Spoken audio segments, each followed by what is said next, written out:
This is the Nehemiah Gibson Show. I'm Nehemiah Gibson, and we're here on the Wave 1 Radio Network here in Indianapolis, Indiana. We're excited to start this series here. The show is going to be really about what's going on in Indianapolis and the things that we're going to do here. I'd like to introduce my co-host for today. It's AJ. Hi, everybody. So AJ will be doing some things with us as well, and I'll be bringing some of you on the show as well. So make sure you stay and pay attention to when we're going to open that up for you to come and sit down and be part of the conversation, okay?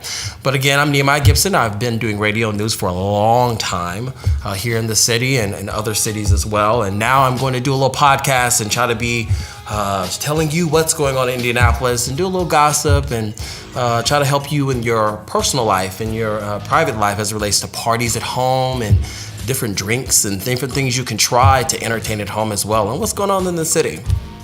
But we're going to start with some things today about like what's going on in Indy. So as you know, it's that time again in the summer, and it's Indy Pride time now, you know, the big gay parade and everything here in the city. And so, have you been last year? I went last year, the year before that, and the year before that, and the year before that, yeah. See, I feel so bad because I've not been like in 7 years. And so like, I feel like out of the loop a little bit because I think around those times they have something going on. But they have the Indy Pride Ambassadors Contest at Greg's. Our place is on 16th Street. And so if there's somebody out there that is in the gay community that wants to be the ambassador, and I think they usually choose 2 or 3 of them, and they're in the parade and they really just bring a lot that's going on in this community and use that for the year. So, sorry. So what we're going to try to do is let you know about those types of things that are going on. So it's a contest, and you can go to the Indy Pride website, indypride.org, and see when the schematics and what all they have to do with that. Have you ever been in one of these pageants before? Or? I have. I've been in quite a few of the pageants, and I've actually performed a couple of times during Indy Pride. So it's definitely a place to be, especially if you want to support. You know, go out and support. So I think you guys should check that out. That's great. Any tips for people that are interested in this type of thing? Don't be shy. Go ahead and let it shine.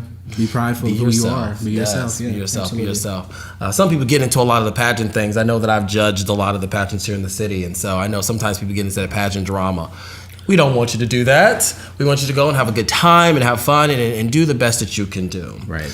They have a dance indie swing at the West Coast Swing Lesson and Dance at Rodeo Dance. It's, the address is 502 North Capitol. So it's a dance lesson type situation. If you like salsa dancing, if you like swing dancing, they do offer a lot of things here for people that are interested in dance and things of that nature. I know that when I was younger, I was in cheerleading at IU and things of that nature. So I love the dance thing, but I ain't going to do too much. Yeah, definitely not a elite dancer. You know, I can do a little two-step, a little shake. Dance with the door closed a little bit. Whatever. The shade is thick. And then we have the outdoor yoga at the Indiana War Memorial, which is like really interesting. Like I kind of really want to see what this is about. Yeah. It's May 20th. It's a Sunday at 12:30 p.m. at the Indiana War Memorial. So I'm sure they have a lot of things set up there. So, you know, if you're into yoga, which I've never done yoga. I've done Pilates, which is harder than yoga. And I thought I was going to die. So I kind of said, no. Check that out. Yeah, I was kind of like, I don't know if I'm going to do that again.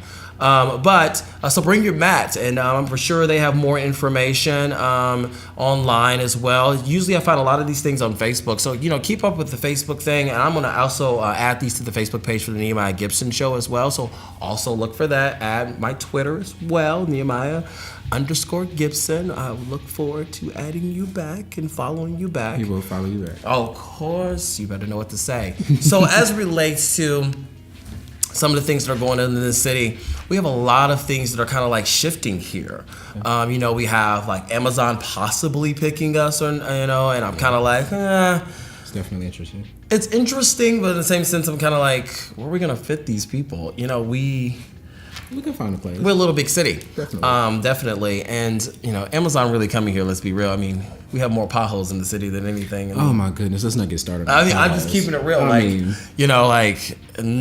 Most Amazon execs are not going to drive $100,000 Tesla with potholes all over the city. Absolutely. So that will be very interesting to see.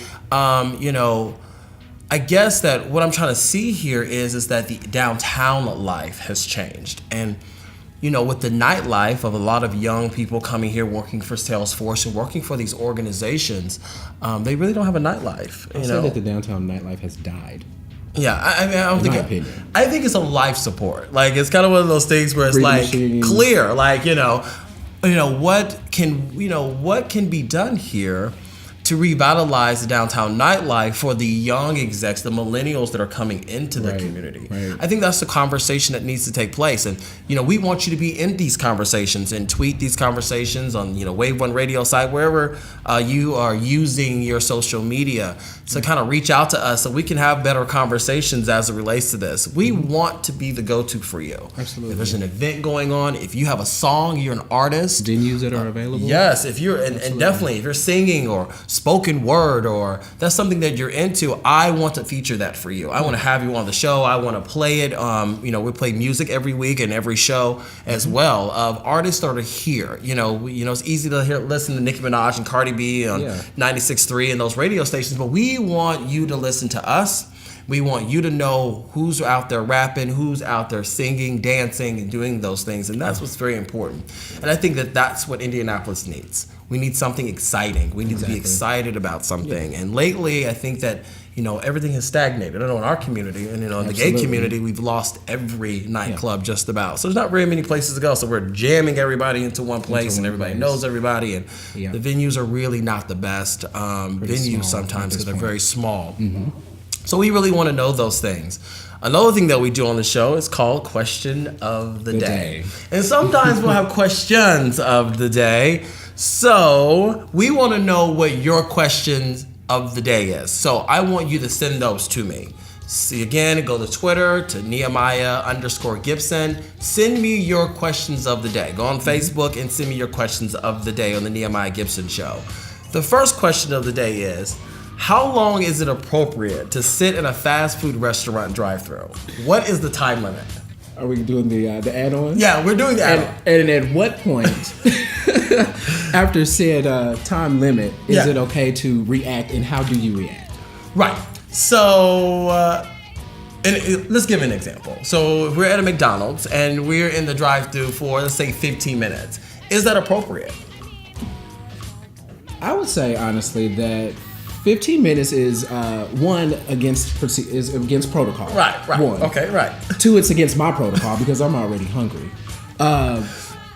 And I really just think that 15 minutes is just entirely too long for a cheeseburger and a french fry. So what do you feel is the appropriate time? How long before you pull up should you be able to drive out with your food? I feel like I should have my order taken within 30 seconds of me approaching the window. It should be there and done. That's 1 minute. I should be able to drive up to this window because if you're on time, then I should be at that window no longer than 1 minute and 30 seconds. By 5 minutes, I'm giving you a grace period. I should have my burger, fries, and a soda in hand and driving off of your parking lot.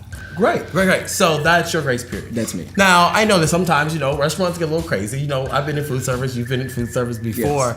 Yes. So if there's a valid excuse, if they have some type of excuse, something has happened, then how much longer do they get? I will give you 5 extra minutes to get it together. Okay. So what is your total time limit if something happens? 10 minutes cap. 10 minutes cap. Okay. So I've found out here that fast food service has become slower. Yes. And, some people blame it on they have more variety, they have more things on their menu, they now serve all-day breakfast on certain things, so they are doing a lot of things. Mm-hmm. But I also feel that I'm paying you to do a service. Correct. It's like when I go to Starbucks here in the city, I order a drink, and they might be a little busy, but it's taking me 8 to 10 minutes to